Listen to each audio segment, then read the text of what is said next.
Hello students,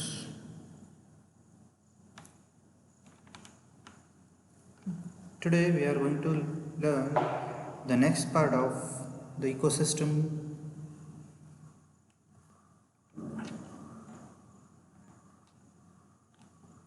In this, the contents are the aquatic, in the sense the lentic and the lotic ecosystem, and the terrestrial ecosystem. So we'll start with the aquatic ecosystem. What is this aquatic ecosystem? Is the ecosystem which is the type of the type of that ecosystem which depends upon the water most of the time.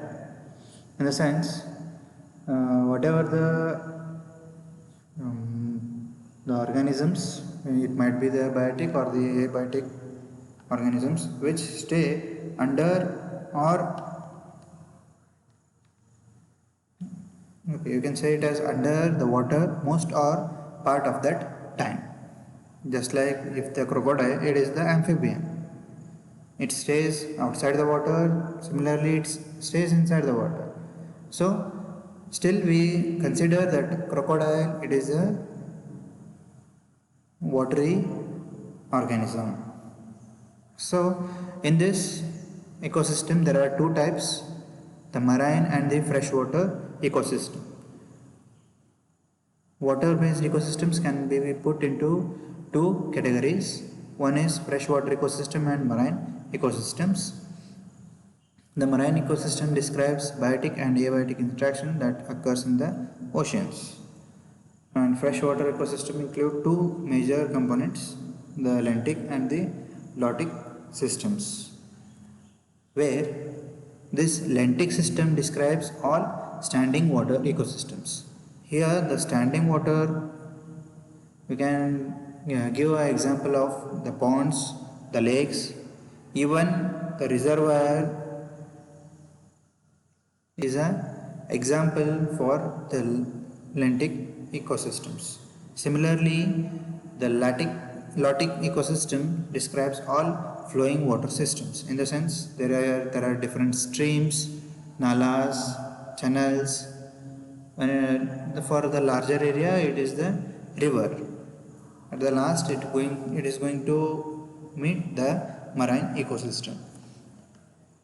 The scientific names for life forms in the water are plankton, nectar, and benthos. Then there are also interaction on the surface of and along these waters.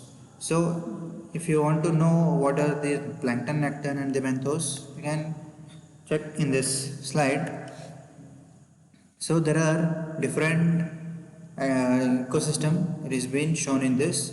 On the left side, where the blue color, it is the water, and within that, whatever the animals or the organisms you can see, those are in the aquatic ecosystem. Similarly, there are some ecosystem which stays outside the water too, but those animals, they are very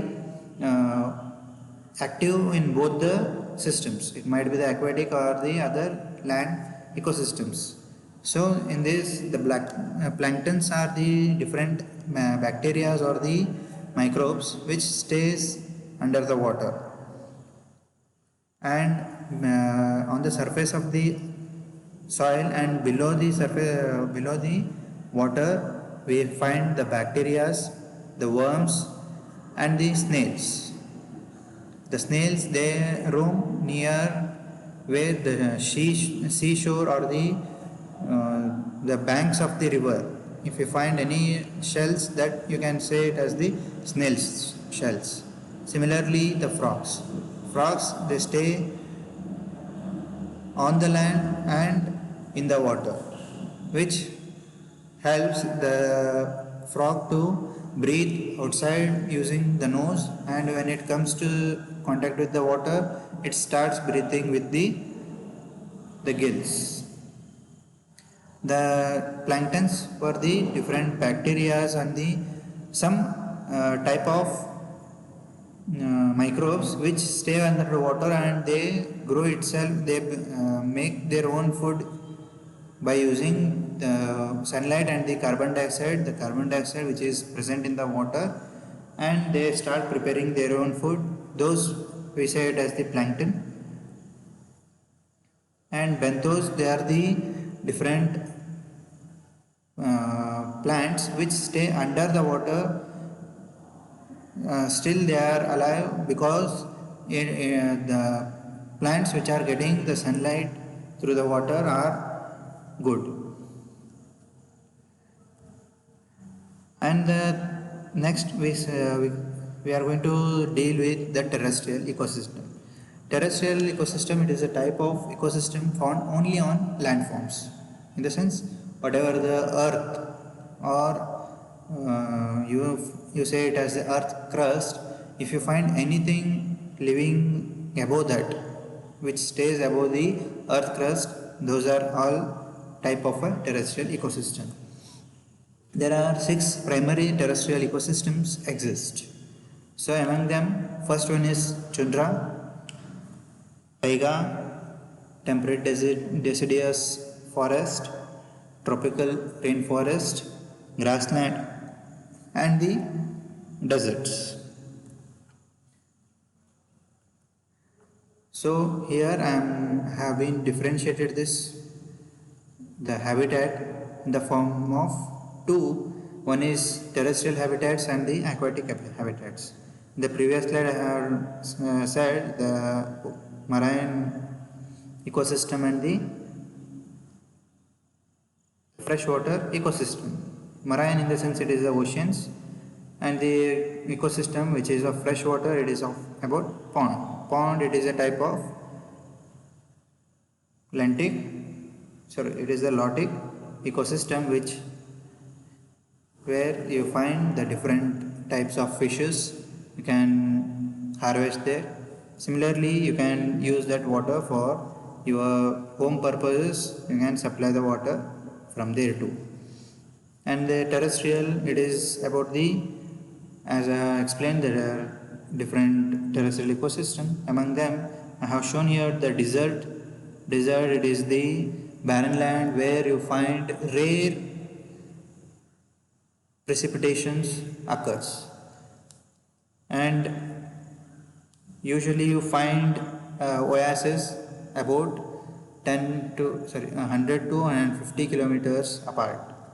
Next, there are mountains. The mountains, it is a type of tundra, and the grasslands, you find all these in areas where the ecosystems been highlighted over such areas. Grasslands, you will be finding these grasslands in Australian continent.